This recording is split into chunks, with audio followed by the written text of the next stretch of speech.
നരേന്ദ്രമോദി നിങ്ങളുടെ count down തുടങ്ങിക്കഴിഞ്ഞു.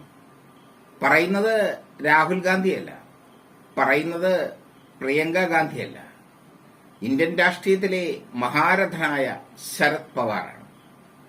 കുതികാൽ വെട്ടിയും കുതിര കച്ചവടം നടത്തിയും മഹാരാഷ്ട്ര ജനങ്ങളെ നിങ്ങൾ വിഡ്ഢിയാക്കി. ഇപ്പോൾ നിങ്ങളുടെ കൗണ്ട് ഡൗൺ ആണ്. അധികാരത്തിൽ നിങ്ങൾ ഏറെക്കാലം തുടരില്ല. മാസങ്ങൾക്കുള്ളിൽ മഹാരാഷ്ട്രയിൽ നിയമസഭാ തെരഞ്ഞെടുപ്പാണ്. മഹാരാഷ്ട്ര നിയമസഭാ തെരഞ്ഞെടുപ്പ് കഴിയുമ്പോൾ നിങ്ങൾക്ക് ഇരിപ്പുറയ്ക്കാനാവില്ല. നിങ്ങളെ ഞങ്ങൾ താഴെയിടും. ശരത് പവാറിന്റെ വാക്കുകൾ വെറും വാക്കല്ല. വെറും വാക്ക് രാഷ്ട്രീയ ഭീമാചാര്യൻ ക്യാൻസർ ബാധിച്ച കബളി തടവി പറയാറുമില്ല. ശരത് പവാറിന്റെ സ്ഥിരം ശൈലിയാണ് ക്യാൻസർ ബാധിച്ച, വദനാർബുദം ബാധിച്ച കബളി തടവി രാഷ്ട്രീയ മുന്നേറ്റങ്ങൾ നടത്തുക. വദനാർബുദം ബാധിച്ച കബളിൽ ശരത് പവാർ തടവിയാൽ അത് വലിയ ഒരു രാഷ്ട്രീയ മുന്നേറ്റത്തിന്റെ സൂചകമാണ്. അതാണ് ശരത് പവാർ. ശരത് പവാർ ഒരു കാര്യം കൂടി പറയുന്നുണ്ട്. മോദി, എന്റെ മകൾ സുപ്രിയ സുലെ ബാരാമതി മണ്ഡലത്തിൽ അജിത് പവാറിന്റെ ഭാര്യ സുനേത്രയെ തോൽപ്പിച്ചത് 1,85,000 വോട്ടുകളുടെ ഭൂരിപക്ഷത്തിലാണ്. നിങ്ങൾ വാരണാസിയിൽ നിന്ന് ജയിച്ചത് 1,50,000 വോട്ടുകളുടെ ഭൂരിപക്ഷത്തിലാണ്. അതായത് എന്റെ മകൾക്ക് നിങ്ങളൊരു തണ്ടിയല്ല, പിന്നെ എനിക്ക് നിങ്ങൾ എങ്ങനെ ഒരു തണ്ടിയാകും? ഇതാണ് ശരത് പവാർ ചോദിച്ചിരിക്കുന്നത്. മാത്രമല്ല, അജിത് പവാറിനെ സ്വീകരിക്കില്ല എന്ന കൃത്യമായ അജണ്ടയും ശരത് പവാർ പറഞ്ഞു കഴിഞ്ഞു. അജിത് പവാറിന്റെ കൂടെ പോയ MLA-മാർ എന്റെ മക്കളാണ്. അവർ തിരിച്ചു വന്നാൽ ഞാൻ സ്വീകരിക്കും. പക്ഷേ പല പ്രാവശ്യം ചതിച്ച അനന്തരവനെ സ്വീകരിക്കില്ല. അതാണ് ശരത് പവാർ പറഞ്ഞിരിക്കുന്നത്. മോദിയുടെ കൗണ്ട് ഡൗൺ തുടങ്ങിയതിന് മറ്റൊരു ഉദാഹരണവും ശരത് പവാർ പറയുന്നു. വാരണാസിയിൽ വിജയം ആഘോഷിക്കാൻ വേണ്ടി എത്തിയതായിരുന്നു മോദി. ചെരിപ്പറിഞ്ഞാണ് ജനങ്ങൾ സ്വീകരിച്ചത്. ഇതൊരു ഗതികേടാണെന്ന് ഓർക്കണേ. വിജയം ആഘോഷിക്കാൻ എത്തിയ മോദിയെ, അതും പ്രധാനമന്ത്രിയായ മോദിയെ, ചെരിപ്പറിഞ്ഞ് ജനങ്ങൾ സ്വീകരിച്ചു. ചെരിപ്പറിഞ്ഞ് ഓട്ടിച്ചു ജനങ്ങൾ എന്ന് പറയുന്നത് വലിയൊരു അതിശോക്തിയൊന്നുമല്ല. അതാണ് സംഭവിച്ചത്. സോഷ്യൽ മീഡിയയിൽ അത് പ്രചരിക്കുന്നുണ്ട്.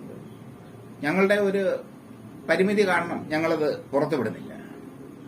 എന്തായാലും ബാരാമതിയിൽ തന്റെ മകൾ സുപ്രിയ സുലെ നേടിയ ഭൂരിപക്ഷം നേടാൻ, അതും ടൈറ്റ് ഫൈറ്റ്, അജിത് പവാറിന്റെ ഭാര്യ സുനേത്രയാണല്ലോ അവിടെ മത്സരിച്ചത്.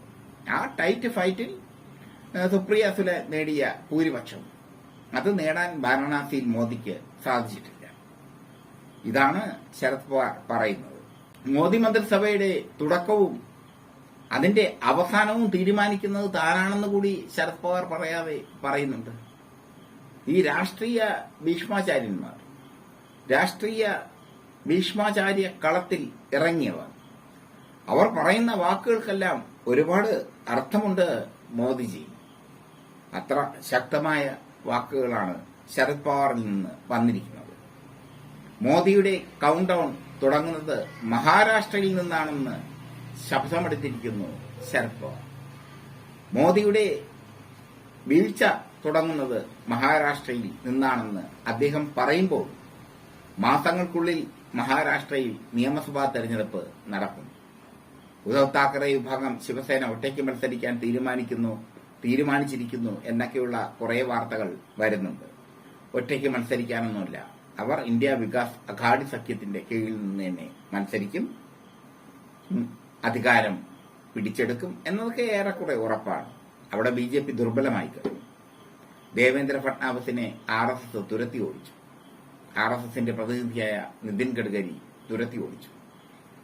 ഇപ്പോ ദേവേന്ദ്ര ഫട്നാവിസ്, BJPയുടെ മഹാരാഷ്ട്രയിലെ മുഖമായ ദേവേന്ദ്ര ഫട്നാവിസ് വല്ലാത്ത ഒരവസ്ഥയിലാണ്. അധികാരം തേടിയെത്തിയ ഷിൻഡയും അജിത് പവാറും മഹാരാഷ്ട്രയിലെ തെരുവുകളിൽ അലയേണ്ട ഗതികേട് വന്നിരിക്കുന്നു. ശരത് പവാർ ഒന്നും കൂടി പറയുന്നു. താൻ പവറാണ്, ആ പവറാണ് ശരത് പവാർ. അതുകൊണ്ടാണ് അദ്ദേഹം പറയുന്നത്, മോദി നിങ്ങളുടെ കൗണ്ട് ഡൗൺ തുടങ്ങിക്കഴിഞ്ഞു, മാസങ്ങൾക്കുള്ളിൽ നിങ്ങൾ താഴെ വീഴും. നിങ്ങളെ താഴെ വീഴുമ്പോൾ താങ്ങാൻ ആരും കാണില്ല. നിങ്ങളെ ഇതുവരെ താങ്ങി നിർത്തിയ സംഘപരിവാർ പോലും നിങ്ങളെ ഇനി പിന്തുണയ്ക്കില്ല. പറയുന്നത് ശരത് പവാറാണേ.